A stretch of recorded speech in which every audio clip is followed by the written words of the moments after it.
So I'm recording on the Z6, Nikon Z6. Right there is the D7500 DSLR. It's a crop sensor, but it uses the F mount, and the exception of these two lenses right here, these are all F mount lenses. This one has the F to Z, F to Z adapter on it.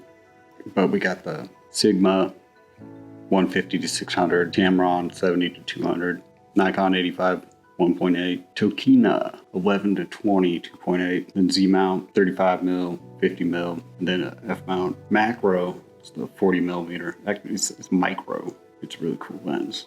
I didn't mess around with video until I got into the mirrorless, the Z mount system. And, I wanted to make sure I got that adapter so I could use all my old lenses. And I quickly learned that I was like, oh man, these Z lenses, they work so much better for video, especially that the autofocus is silent. And when it changes focus, it's a lot smoother and easier on the eyes. And when you look into what they're going for with the Z mount, in fact, I saw an article that out of all the cameras and their mounts, the Z mount can achieve 0.58 aperture, which is more than all the other companies, which is crazy. The science behind lenses and stuff is just crazy to me. Like, I don't know how they do it. Designing glass in such a way, getting the shape and everything so perfect. It's crazy. It's amazing. But if you're gonna upgrade, why buy the new mount within your system if you're not gonna buy more lenses, buy the new lenses? Like, the camera offers functionality for the most part, but I think what's really important is the lens, the glass. There'd be no point to upgrading just the Z mount if you weren't gonna buy Z lenses. Why bother? Just buy more lenses for your current camera. So if you're upgrading to the new system, that's why you're doing it, for the new mount and the new lenses to work with that new mount. That's where the tech is changing.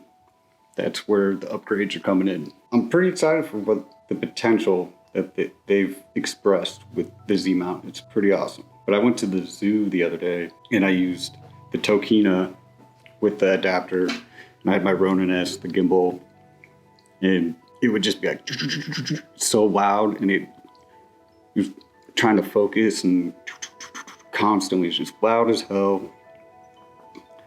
And a lot of times, I would have to tap the screen to get it to focus, even though I had it on full-time focus, autofocus.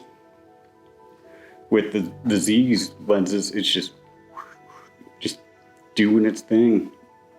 Don't hardly have to worry about it. The 85 I used one time too to do video.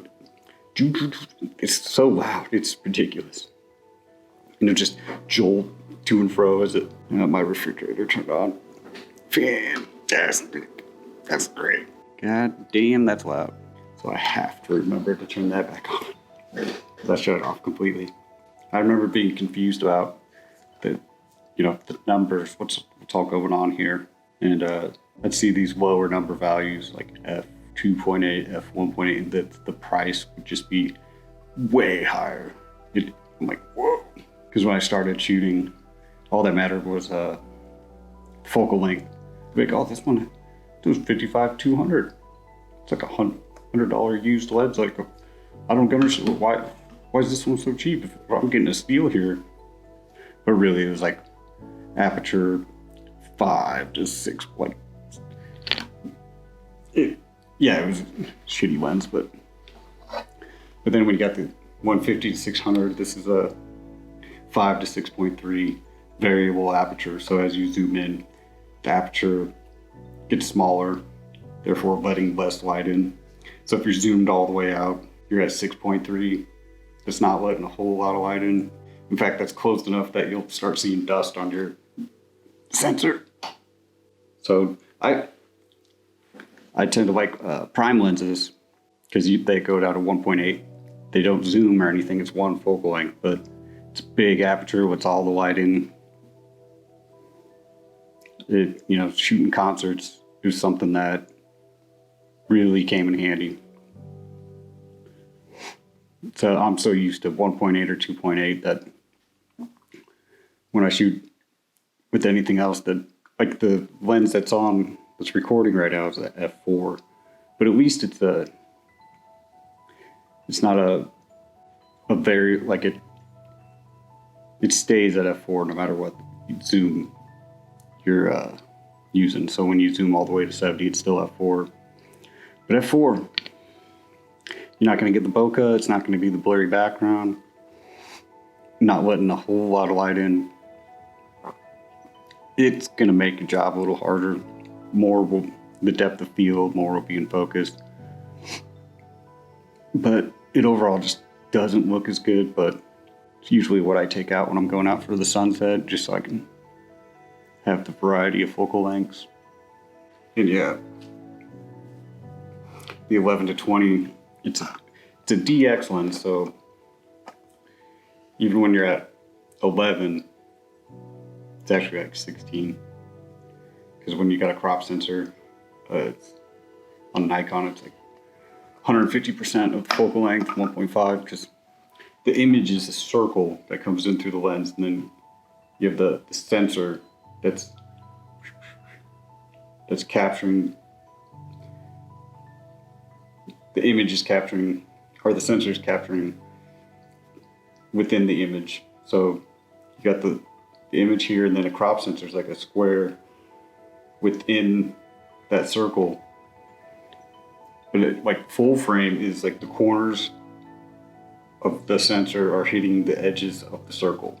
And then the crop sensor is even smaller within that. So it's like it's cropping in. And the focal lengths are always in terms of full frame. So if you're using, say, 35, it's more like a 50, 52. But yeah, so when I use that 150-600 with the D7500, it's like 900. So you get a little more reach out of the lenses when you use a crop sensor. It doesn't take away from the quality of the image either. But some people swear by full frame.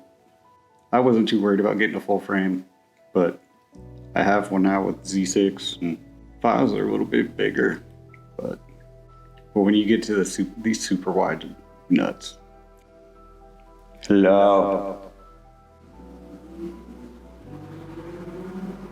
Somebody's racing their cars.